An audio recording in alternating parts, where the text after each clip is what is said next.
Nsia Sompa 93.1 FM Sunday Busiafo. Masogo so muti adeshima manu nsia bo mamu nyina achi. Ensema wodro ya boaboa no sanopa no nsia kase bo. Ebro no wiedrosi adaba somo ne ensema wodro ya deba no. Wokwa ba fontenta fidie no so a eye www.sompafmonline.com. Facebook ya Sompa 93.1 and na YouTube no and so ya Sompa TV. Woko sunya so a demo live Sompa 98.9 FM so woko abenya benuati information centers ahodron kwankwani asosoto ahodrom ye mamu nyina yiko ana samo dro de ban ye de makoti no bi enie wabanyi pa ye bana manyosemu wabere mu Dr. Richard amwako ba na de atodwa e kiro sebosia bo twitwiri die ya ban no akwa je de be pagi esidi ni mu no enya de a e wo se ye bohire wo ho. And I'm so my Ghana, yes, so for Wissika Sanon and Tutu, so the Atuja Sagana for Yankoswa, the Yankute, GDM, the free next week, Kono, Isika Sembe Shasia to ye. You rock was here, the Ghana Pani Pabia Shasia to the forces and Quebec to Mia. A friend of the Korea, one Shasia more Pani Fuanu and Yamia Duma Drata, one more Uncle Patch. And Titia about some perform in some chef for Chess, Odwaniche, Sunya Bonte, so in Sia. Atia gua friendra ebesi anopaye gusua etiguo no miamia binum eyiri ewusunya bontenso NPP amanyoko no the crate pio jaya meka se one mo yi national executives ahoto ene one ma be de kire ye friend de kro wo be hwe aboa party na amranche ne maba wa ko binum so so wo mfinfin mantemo srega na ma de hye se yenya gide ewo honorable Kennedy Kwame Akompre kokote abo Japan mu na papa ne be di president ya obepeja oman yi pa sunya ne west kropo ne mu ba kwa friend say do nyanso no ma for on ma sore kire se fulani fra boabo a won mu no mo bona hwe ya de won mo bere ba je wo ma na ntwie no anya semkum abosua we ni afofro pin ya kekese ni ani se kase ba bia wo bia na no pay ye bade de aba besom ye ne ye som no pay na ya bo amali bia boga no pay me ne akosia aje wakwade boatin yanye brana fensam no mobrodo ntwo yenko ani yenko tutu na srani abasanfo ma yedemo hyase de fro ma yesi kasa no ntoto ye ho na yera Charles Adubu ahe na ewe kire se soafo a oh my god yesi kasa no ntoto ye so wo hweso na enra na beto general na dwunumu a ena beto dwa se sika bia na aban ye hwe animu se ebeto Bank of Ghana wo mo afutuo mu na anamso ama akabinu aban de na Ghana so yesi de ya enya na monpapa bi enyina so a dollar na mana ye do euro na mana ye euro bi na pounds so pampam no a enya na monpapa bi enyina so no eja aresemu kakraba ye no ye African Export Import Bank Afrizim Bank wo mo ebusia na ban hwe ni mu no be $750 million no enra na beto jasa babeto Bank of Ghana mo futu mu ana nam so ma ye ra Charles Adubu ahe ye ne say oh my Ghana de hye yenkoso ani yenkuta ban ne mu gidie the free next week kono ye bunsi ye sika no ahyase enya hoden a etutu anamo na ne abrofo ne sika ne de sie ne den. The most important one is about confidence and speculation. We believe that there's a lot of speculative activity that is creating some unnecessary depreciation in the currency. But we're also taking steps to ensure that we can address some of the concerns, the real concerns that there are with regards to making more hard currency available for importers and for people who are bringing in products and refined products. We also have entered into some arrangements with the mining sector companies and oil and gas companies with regards to they selling their forex to us or to the Bank of Ghana to be able to use to support its reserves position and to honor the imports that they have to do. We believe that all these measures, including the bringing in of the Afri-Exim facility of $750 million, followed shortly by the Cocoa Board syndication next month, will help to shore up the currency and stabilize it and reduce all the depreciation we are seeing. But we want to see it happening by next week, not even next month. They should start, the Afri-Exim facility should be here by Monday at the latest, and that should begin the first step towards making sure that the stabilization is okay. I was on phone to way so far. Yesika Sadun and Tutu so her so say Yera Charles Adubu ahe ena yetenen kano. Na sasem kroya ho no na nam so ma panyipa ye bana manyosem wa wabere mu wono kroya wode mu tintima wa NPP amanyokonim ye pa Dr. Richard Amwakoba e kire se Sa sika twetwere die no ma Ghana yakwa kwagye sabosia $750 million no wose wanya de wose egu hu hire ebo hu dede sere ade esafafo ye furu so san se yere asika ne ye betua wose se wo hwem pa no abosom bi asika o ma Ghana ye de boy ho bra no enya bi ne $750 million no entayire so paso e besan so hia sika wo fura ye besa kwobokwobo bosia biem e de boy ho bra na mu obesra ba no se ne ye sika ne ba no won wese dwumadie ba bedie wo betumi e de ani Oh, kakana nya ni jisem. Untumi ko bobo si amfani bi. Bobo si ande. Eke so hu na kire hu na. O de bobo kakra. Na o yire hu ane je wotia ne kakra. Ni ade a ye de a chen. I was say asem say no. Ebe bo ama bibi aja ile bi. Because kana bo si ane a for no. Ile tiaka. Ene ye de kafu dada eda ho dada. It is okay ni sa ade ane te say. Ani ade a be ka ni mu kire. Say dollar no exchange traders dollars o mu ya no de. Ebe bo. But enche be di say abanya ya ti hu. Say almost which may be $500 million. No, they are to fewer. At the end, 750. I can't say. And 2 months. So, I think just a strong. Webber, name of yesterday, among those who return. And to talk when one is sanka. Oh, I know they were here because here better be united to say a petrol no have been hobby. So they say petrol buying. Name of better be been okra. I had in crowd with Yaka. A bin okra. I feel better. Now, just say, yeah, Bobos and the Nanka, ye fear. Again, the entrance which so na ye bokeka na che said the team no ye de kosa ye ni ya ka waji $750 na ba na hwe no anka sa ne sika tem e de na ebetime twetwam a ebedru $750 no na che se sika ye twam na no ye de kotua sa ne de na che se nye hu ozunim se wakoji $750 abem and we use $750 to afim na che se na de na che se aye ba na said see ye de kosa atra ne de ene na de abedu mpembezo yi.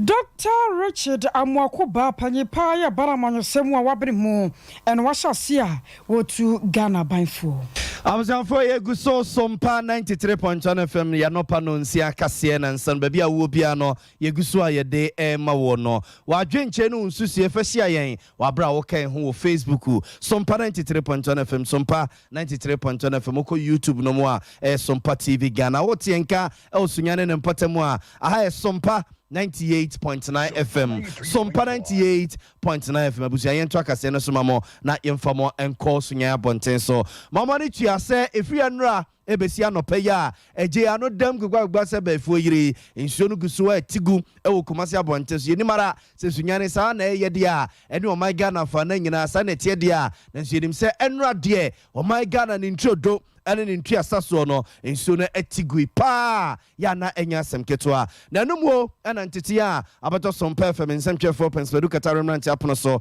chese do ani chamyam ya binom ewo sunyina abonten so a nsuo yira ena egiri de afakru no na yeko na yenua ba nyako abronoma yene no akwakodi nkomo de afri sunya abonten so na yebusa se anopei etese nie na sei ena eniema esi eko ewo sunya ne abonten so se de kumase yenim se fro enra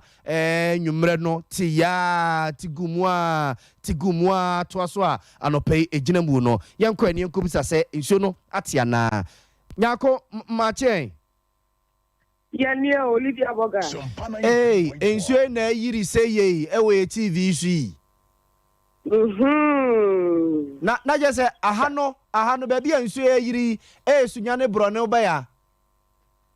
Grâce Olivia Boga, the share was Sompa TV, Sompa 93.1 Facebook, Sompa TV Ghana, Facebook, Sompa FM Facebook nyinano. Sunyane a free Coronation Park. Ede kofa Tambik Bank animu ho. Ede fa mani ako mekom. Atwa ko High Court dino animu ho. Ede fa Methodist Cathedral. Ede akofa Sompa 93.1. Wudi ko High Court animu ho. Ene ni direct office. Gata kesiye bi wo ho a emane kobo ensuo bi wo sinya ha e friend se akokora kwadwo. Ahonu nyina ye ma enurada na the woman say ta bia ye ya ye show Facebook so enura ensuo no e hyase bra na sima aduasa bo apa anyimre no nan ho Nana sama kakra certificate afei omanfo hu ye no na aginsemu a free twene amanfo senior high technical school ho edi mania ko Bedia Sabic Bank e wone de na ho aye ma ka se free viary edi basunyane kuro no Central Business District ho eni de free Central Business District edi ko viary ho no na ka nko na ka ba se na ka bi nim a bia wo free abesim ana wo free Wednesday market Eba Central Business District na obetomu a obrepa ansana otumi atete no ho afi ensu ana ayemma e wo ka kwa ni mu so wo hwe video ni bia obehu se motorbike na ehu ahia se motorura no osi efi moto ni so efi se ensu na na ewo ekwa ni mu no na edoso ntisa betumi ayi motorura na boho womu a stores ewo a free Stanbic Bank ta kwane soa de ko fa top asori dan auditorium na nim ho e de ko after bank e de ko Catholic Secretariat and as a Catholic Cathedral e de ko High Court anim ho no engofo aye womu stores atoto aso container ta container ni mu de wo so container ni mu ana ensuara betrawo enti wo hwe nsuo na eba wo hwe na eba ti odina store ni mu de na so na odina nsuo mu a oda so ehwe nsuo wo fa Cocoa House run about one so enam say enka edu Friday sunyane traffic in sheda ni happy na so Friday de ya na car akoni abadie nkofo ko mu weekends ntino e ma traffic bom enti e ma traffic here eba Cocoa House run about wo fi say na ho na obia betumi akwa amane kwan no na ensuo ayemma wo kwan ni mu aka ntumi mfa ho na nipa na mu a etumi edu ni kotodwe nti Cocoa House run about ho no class bopre so ewo ho bibia bogare ho sem e ko ba ye ne sen na ambulance bia yesusu sen obi eyare demu obedu run about ho no odi sumadi efise na class ne doso ba bia ni ho a obetumi amane afa nti ema politifo na ba mu ebe ganda ne cars no we nyina ha we mane mfa ha we mpu ne tokakra we nche na ni mu nhwese ena ma ambulance no etumi emane fa mu a wote fa abesun kwan so a ye nim se no wo kokuma ase ana se wo do referral case bi konkran ana wo do referral case bi ekọ dia ya nkwanta besi ena no pe ya ye kasei no ye nyante se obia epraye ana obia ehu kan ye wonhie ni mu nanso so ahomachi timaduasa enura ebopa no nan ho anwumura nsuo toye no timaduasa ko na bopa no nan ho ahomachi ena nsuo no san agya mu a me no wo kase no egugu nanso ahode a enura ede toye no enya sa ahode ni bi na de to anope ya wo ba tunwan emontre so a bola roba ya nua ensuo ni free gata na asisi mu no ni nyina sam emontre so a ye hwe ni mu sei ta bra ensuo no egugu ise kofom a zum lion for ebeti asimu na wo maprapra emontre so akia ni aka de boaboa no na enwumre na yasaba onche bie magima di sa no pe de ensuo na tekakra se ne ye na yewu kumase ye hu se na hoode na kofom pa eje bese kakra no sa na sunya so hote ai sana hatie na ahano so tode na so entu gidigidi pa te se de enu anwumre eye no de to no sebi mpani eri wa fe no kwasianhio wona mu a aka ntokese so be na ohu afọ sebi na to anopen na biamia na yiri ya no magima di sa anopen ya ewie mu titi etwetwe kakra na ai free anaju be se no kodi ko no hono mo no na ekwan na nsuo yira faso nyina no etweye na mom na ede ateka kata ko te sinti se onam so na uye driver ni wa hwe ya etumi paw uye motorbike ya etumi paw ekọ fa ekwan foforo so nsuo ne dia tue fi kwan ni mu na so ateke ani fi na age montre so afa Okay, that's say yenu abakia nyakwa bro no man ye call nchen wo Sompa 98.9 FM usunyane a watu ye nkrade free honom no nra nsu a etigu ya no pe nyina egusu a pete kakra no we no ne ya no pe no yesi ye ne bokwase ye ne bia so ase to ase ntonto we de meko meko na chese ne wafo se twom di enu bi na ekoso ewo eyesunya abonte na busia ye de ani di achi ne befra to bia no yemfa enkame mu ekwoba ne sanu anu ya hweye papa ba bi ensuo no asase a ekeka de kro no na ye konsem fofomu na na sai bonsu safo kantanka ye panyipa ye ba no santia mamre ene amane abakwasem nsensem o wabirimu ene wo kire se ye wakosia de odikese ebrede ato apenti onte wo so su de frempanyufo wo kodwa ato ampanyufo ahodo bi ne nyame ya adom adwoada wo mudi na chiri chew pakase ebre na mahemfo a won wasantemam wo se wo hwe ne nsem ahodo ka ya no a na ara wo sam kura wo mu kire se enei suatra ene amamre ne amane nipa pinu anim nti wo mkwatena social media so na wo keka de ye wo mu de esan so de kire nananom kire san enanu dwan kura mpo nananom ku no no ene ni kwansa nka wo mu ku na wo so nkomu frɛ yero akosia do di cancer ene wo ze hwɛ safo ni nyinum ni wo mu keka wo mu ni amamre ni mu hwe ejo mkwatena social media no so a eye wo mu se wo mu a ene wo mu a se ukasetia nananom a eka nananom atiafe esa ka nananom a wonumu akoye nsamankire nananom akoye nsamankire nso wo modu se nananom a eti ase wo mo ye senti a yede empaibo afa wo mo so man ko du nyame ho ntem endi se wo kan som na etia nananom atiafe ne nananom a enye akoye nsamankire a ese asam no to hwa ika ho dwan eza asam no to hwa ye gu hu nsa eno ye sunsum mu de ena nananom ye edi ka ye wa kra no odike no kra ngasa no sabe no nananom ye no ebua wa ngasa ka nananom chew ama wo mu nananom awuo ni nananom mu tiase nyina no ye de emusuo no ya hohoro ye de odwan ene nsa ahohoro afi na ye ba asam no ngasa ya eye enipadua ene nipadua e de ena ye kan sisi enti de omdi ka ye no eye humu ana sunsum de ena omdi ka ye kane no kra bibi to sa ye man fama kra mpaso u share nananoma na ogadi twamu a itimi chi oga no ene ni yi musuo ansa na kire akoka ho asam na je se wo ya wo bin se se ye twen na ayi ebusa obi asam na wonim de oka ebisa kane no asam no to ho a ogadi twamu a ye chi oga no ene ni yi musuo no ansa na ayi oga no kra agotwaka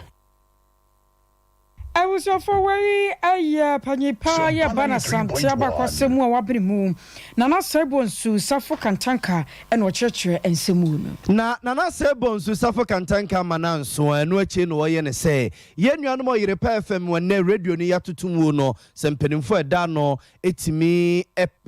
kikomne yemase ani ye na omutimi kose bibi ede che na nanom ye a odonfo ya domo a edwada ogide wa rehemu se omukọ nananom anim mprenu so no na se omudibim no enmonyam wo mu a womo ekọ nananom betie wo masem amama akwa amama akwa ye adwuma bio na se bonsu safo kantanka ene Sompa ene di nkomo a o cheche sa asemi mu ade ana se omo ya ne se wono mbakwa akọpẹ ohempon bi na omo de omo dwanto apa no so enti omo no begina ho no enya omo na ebekasa enipa no a omo de omo dwanto apa no so no ono na obekasa nasa na nanum obibi bebusa ono ankasa na omo obusa omo anya sa de awa o megina ho se o ba bekasa ade se wanya asem na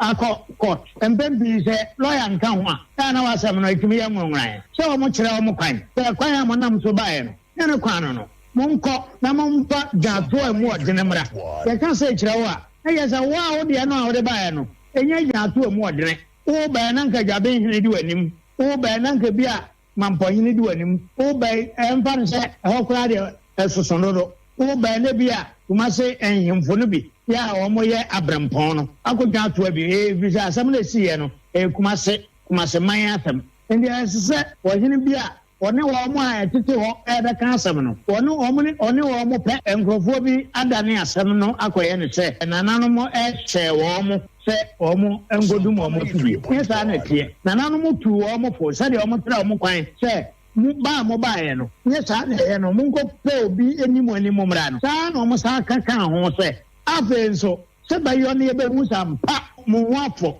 anase wonum ho no ade ba ko ye kan ho amoya e be fata ene se mo bedum mo fidie mre kakra osisi e be kan asem na wie asem no so nya botome na edeka ena nya na wotwe na edeka mo ba da kope penti no dum mo fidie ekosum adwoada e be kan asem no a ya futuo ena omo de ma omo no omo nso ko ye omo de anidie ama nananom ena omo akoye ne sa I was for way nana se bonsu safo kantanka ba mamre ni amanie mu apapa yi wabene mu pa okase mpurepuno okase nhyiehye ene ebupine ne kodi nkoma wo chese so don for ya dom na juada ye nuanom oyere pa fm mpanimfo wo mo kɔ ne mpre nu so no so mutimi kɔse bibi papa bi e de che nananom a ogide wa rehemu se beto nananom akoma so amamo nananom mama kwan amamo atoa so ayo madwuma biu ye kwansan fufromu na NPP amanyoko no de krata pieja ya panyipa ya wono na ya chorofo panyi de amanyoko no Yero Justin Kodua Frempon ena nensa ehyasie na krata ni mu no na wono yi ya bedi echefo a wo mo baba boa na national executive sai na sentem woto abayi wo mo no wo mo dwumadi ahodo nyina atumi awie peye na krata ni mu nsem kakra nie wono kyerese wo hwe wono mama mra ya wo mo di dwuma ya National Executive Committee wonu so kwatena sie so esu adwene de fa ho na no fia da ye atwa mu no a wonu mu nyina adwene akobenkrom se mpanyifo edidi suei wo mutumi pa wo mo Deputy General Secretary Jwachofo abedi akire edibra no mpanyifo mienu no yi wo mo Dr. Antoinette Daku ena Haruna Mohammed afe woko National Organizer wonu mu dibra no a Deputy Joseph Kwayaja Enafe Chris Lord ni kwei Deputy National Women's Organizer Safia Mohammed ena Miriam Erama Dia se woko Deputy National Youth Organizers no a enipa mienu ena woyi womo Isaac ni Amate ena Sandra Sakwade Ado Deputy National Nasara Coordinators enipa mienu yewo Abdul Tariq Bonsu ho ena Hajia Aisha Yusuf womonso ewo ho afei National Executive Committee na ketchrosa wo hwemu pa no a ewo se won munya directors a won so beboa ma party no won mu dwumadi ahodro bia tumi asipi na sita won mama mra ye odidi dwuma mu namsaya sunti Director of Campaign Strategy won abo Dan Botwe wono ene hwe no wadi hu dwuma nyina Director of Financial and Administration William Yamoa and Director of Research and Elections and one munipa miensa and a womhwe mu an wo yi wo mo Ora Evans ni mako one not the Director of Research and Elections Dr. Ernest Owusu Kumi Director of Research Dr. Nyame Befi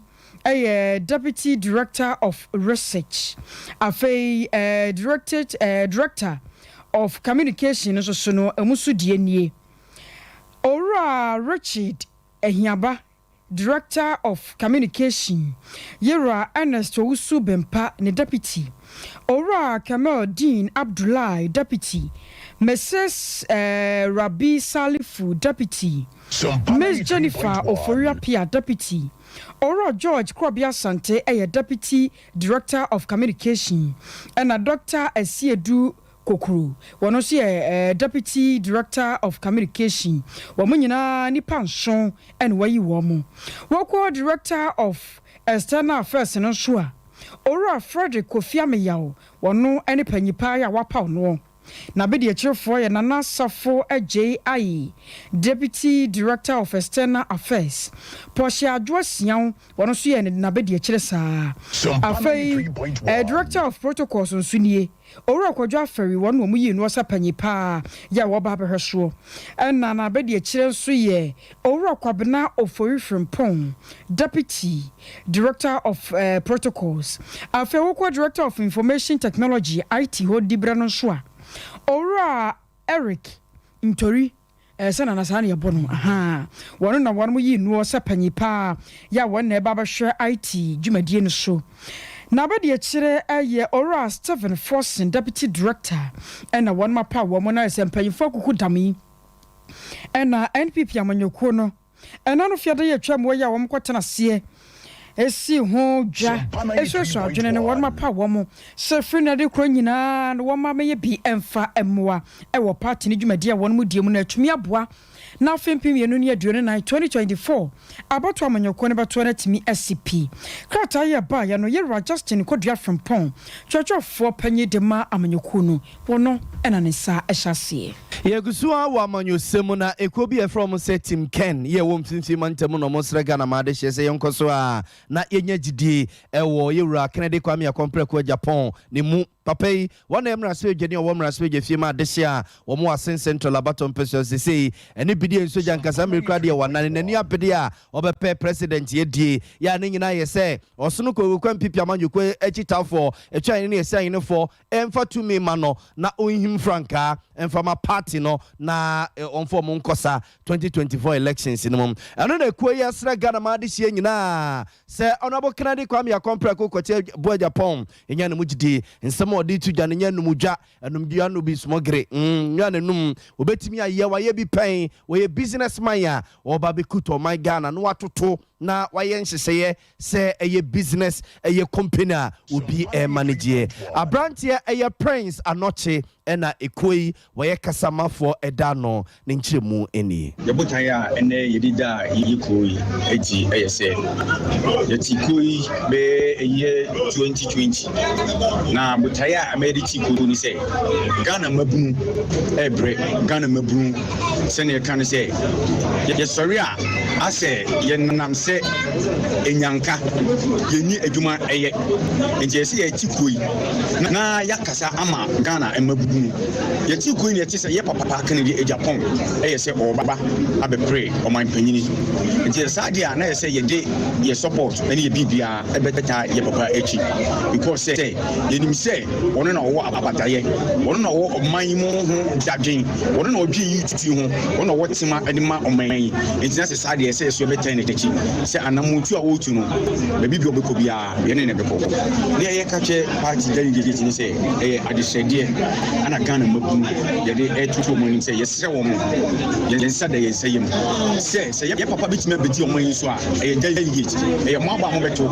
na abema ye papa abedi ye so ana ye nim se ye papa ni obi a MPP delegate woko e de emam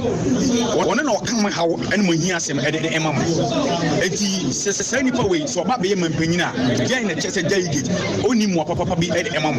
eti e be hye mo delegate ye nsa e de ye se yem Ghana youth muhu ye momobo na mo nto abama ono bo kene ye Japan no mra meji oman so na oman emfa ne ntoma patria na ye youth ye susu ye nya adwuma enye ne nya bi nhwe ya wofo ye maame ye nua no enketewa ne ye kanon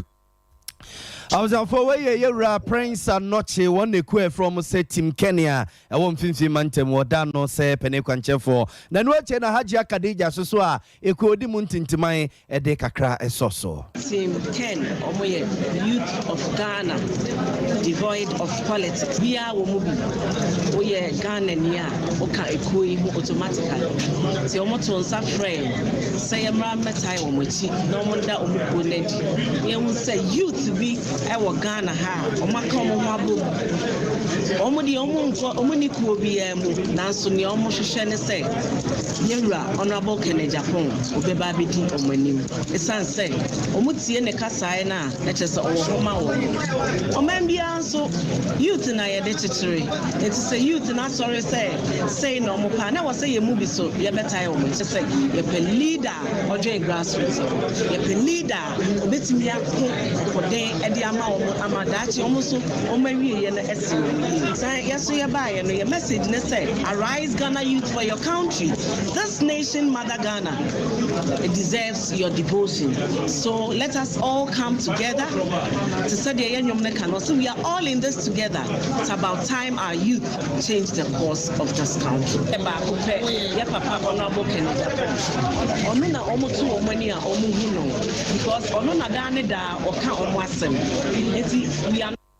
Abusia for Team Ken for ne yete wo mon kan we yamra na omo eya mamre ne amane ya pa wo mo hontuma da omo ho adidi akira mansan na maame Hadija eye amankwa Ellen e de sansemi susu no etudwa wase Ye kwakro bi e friend say eduonya ye no wo sunya no west kopo ni mu na ebusuafo wo manfa wote wo bo afu yi papa pasha kon dia ma fulani fo ne won mo na ntwe kire se free na de kro eni fulani ni a won be hia wo so de na ntwe se won mu nuane ne adete wo mu be sia nipa amade be sia si assembly member ya wo eduonya electoral area yera Raymond Kayele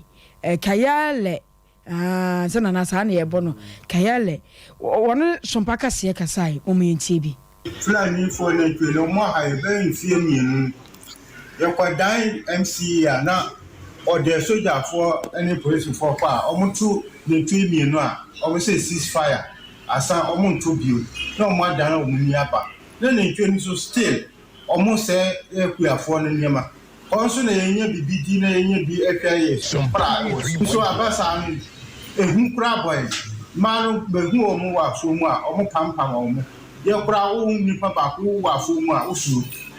beta fi wa unyi ba bia ko se kura ye nua ba ko wo china fi e wo breku samno da so wo ho ba de hun toye say bi hono yenye bibidi ye dua no so ama aban nko wa gbogun say ya dua last year ya tanki peme aye busu aye dua so ne twenu ha na omo haye nti aban on kan bi mai nyesa yenu Fulani for de befesi na se omukuya aban na ma omukuya na se MC any regional minister omo na ma omukuya to na mo akwa MC ho ama odia soldier for ne police for court 2 times so ankwasi aga na so ye call on so san dare ye say yonko forest office ye call ma mi na on so say o maba nso o mama nti yenhu say o so na bua ma na tue ni wo forest wo say forest ni ye o mu dia nti ye de ye pese ye nya solution say the be a ya humba ama ye so nya bibidi na ye nya bi afia ye nkora be 3 years ni ana tue ni wo forest ni so I was your for assembly member ya wa donya electoral area yera Raymond Kayele ya demo kwa wie wo kwa me nkromasi upon mo na Dr. Collins kankam kwaten dodo na answer manese Santiago papai enu obusa se na no awra hosem esi wo kwa me nkromasi upon mo a yese Katanga ne kuntifo de akwa fe so a ewi ase yakwa cheche Katanga fo ebinom ede o makwa gina court a ebi kura certificate ye wo 3D free wo mo nsem no wo obusa sa nyembia se omo se kwa me nkromasi upon nkoda eno ma ye niamo hosem eni adoado o mamanta mo se bro yankoko mo dagya ho do kwa gina mrano a ansa na kwa me nkroma esu apon mo nkwada ne beye saade no na bie de kasi o University of Ghana Lego no busa se adenti na besinne Lego nkwada ne de yanche anoma bakra ne mpese se bia ye de bi kwa gina court mpona yakase bia bi no ma ye niamo ho semti no wo mo certificate ye kwa gide afri wo no nsam mo be ka ya Commonwealth Hall ene Mensa Saba Hall for no so de face so amanfo ka se amanfo agapade se besinne anoma bakra yanche no entini akoso wa bra Katanga ne kontifo no de face so no na Dr. Collins kan kam kwatin ebisa se adai na de bia Katanga o kunti ya se Katanga fo no kwa de mpenimfo mpomudi ate na mo ko se sa gas kugu wo ma se gas na omdo mo ko ho no mo kra no so si abodamfo eche mema no na de na tinkensen a de bia omo de face so de face yi Dr. Collins kan kam kwatin Santiago nsemo de tu ye nimu ni na ye hwese ye benya eye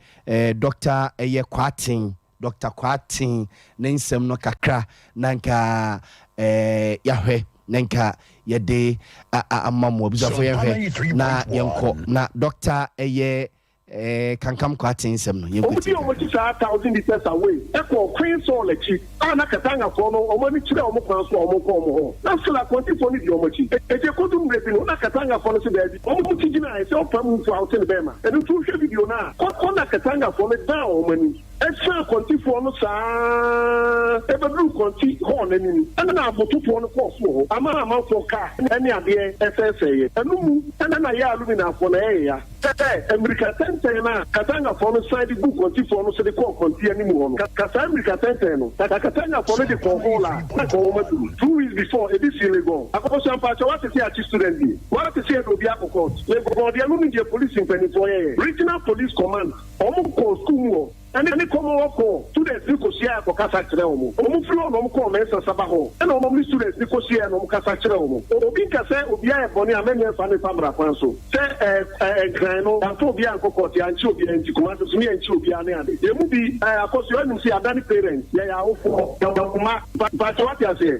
ti obi enu obetu ne bafo so ko school won ko to abo me students no na me ko procession ni bi man ko to bo amodi e no bi so an ko to bo amoni e to obi enu wo so the course ade no so but the can say ta December na wan nya bo transi a hwehwa semnim na wan ko yi an to the da asem na so kada question na yebusa no say kontifo no na nya omo whole week omo di omo whole week KNUST authorities administrators omo KNUST and lecturers omo KNUST asem mu ni kontifo di omo whole week no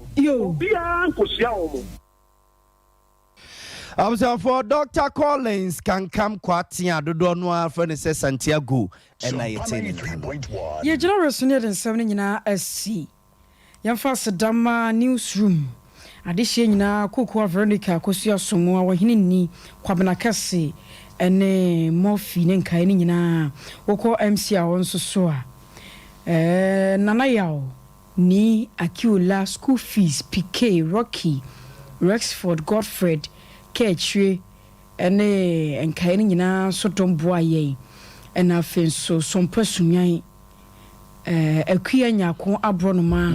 ena afei mabranti edi ne din kamera chamini mo ne Rexford no mo nyina umunyina ne dombo aye ya edisimi ebesumie yensanfo panyura asante bo Benedict nesem medi ene akosia agi wakode boaten menemenua nana ya bo amalibia boga yadamo se amoniti adehye abusua domdom ye na enmenunsia ebesehia